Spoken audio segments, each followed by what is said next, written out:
Assalamualaikum warahmatullahi wabarakatuh. Perkenalkan, nama saya Nova Afrilia, kelas 12 MIA 2 SMA Negeri 7 Konawe Selatan. Di sini saya akan membawakan materi tentang sifat koligatif larutan, yaitu kenaikan titik didih. Kenaikan titik didih adalah fenomena yang terjadi untuk semua zat terlarut dalam semua larutan, bahkan dalam larutan ideal, dan tidak bergantung pada interaksi zat terlarut-pelarut tertentu.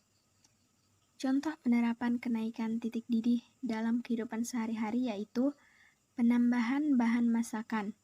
Nah, ketika kita memasak air sampai mendidih, lalu kita tambahkan bahan masakan ke dalam air tersebut, maka akan menyebabkan kenaikan titik didih larutan, sehingga proses memasak akan membutuhkan waktu lebih lama. Contoh penerapan kenaikan titik didih dalam kehidupan sehari-hari yang kedua yaitu terdapat pada proses destilasi. Destilasi adalah proses pemisahan senyawa dalam suatu larutan dengan cara pendidihan. Jadi, berdasarkan titik didihnya. Contohnya, ketika kita mempelajari minyak bumi. Nah, di situ dilakukan destilasi bertingkat. Jadi, minyak bumi yang didapatkan itu dipisahkan berdasarkan titik didihnya, sehingga kita bisa mendapatkan bahan bakar seperti yang dari minyak bumi bisa menjadi gas LPG, bensin, bahan bakar pesawat, dan lain sebagainya. Nah, itu berawal dari konsep kenaikan titik didih tersebut.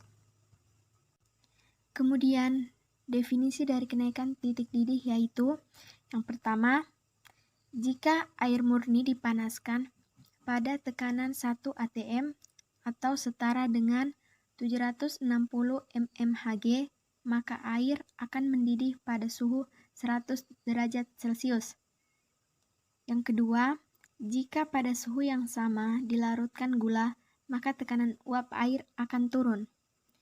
Yang ketiga, jika semakin banyak gula yang dilarutkan, maka banyak penurunan tekanan uapnya. Hal ini mengakibatkan larutan gula belum mendidih pada suhu 100 derajat Celcius. Nah, agar larutan gula cepat mendidih, diperlukan suhu yang cukup tinggi, sehingga uap jenuhnya sama dengan tekanan uap di sekitarnya. Jadi, selisih antara titik didih larutan dengan titik didih pelarut murni disebut kenaikan titik didih. Ini rumusnya. Delta TB sama dengan TB larutan dikurang TB pelarut. Sehingga jika disimbolkan delta TB sama dengan TB larutan itu lambangnya TB. Kemudian untuk yang TB pelarut biasanya dikasih lambang TB0. Semakin banyak zat terlarut yang dilarutkan, maka kenaikan titik didihnya akan semakin besar, sehingga persamaan untuk menentukan perubahan titik didih sebanding dengan hasil kali molalitas dengan nilai Kb pelarut. Jadi muncullah rumus kedua ini. Dan ini keterangannya. Kita lanjut ke contoh soal. Dimasukkan 18 gram glukosa Mr sama dengan 180 ke dalam 1000 ml air. Massa jenis air sama dengan 1 gram per mili. Dan Kb air sama dengan 0,52 derajat Celcius atau molal. Pertanyaannya, tentukan titik didih larutan tersebut. Di sini diketahui zat terlarutnya adalah glukosa. Masanya adalah 18 gram. MR-nya sama dengan 180 gram. Lalu diketahui juga massa jenis air itu 1 gram atau mililiter. Yang ditanyakan TB-nya. Jadi jawabannya delta TB sama dengan gram per mr dikali 1000 per P.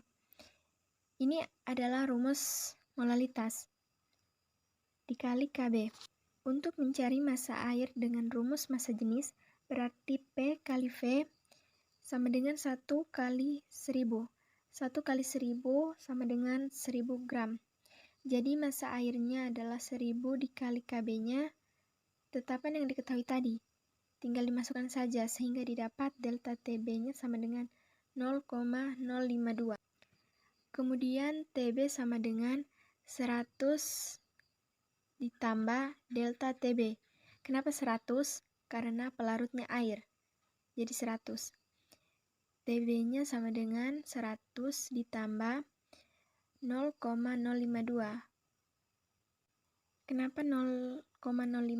Karena delta TB-nya tadi nilainya 0,052. TB sama dengan 100 ditambah 0,052, hasilnya 100,052. Jadi titik didih larutan tersebut adalah 100,052 derajat Celcius. Sekian, terima kasih. Wassalamualaikum warahmatullahi wabarakatuh.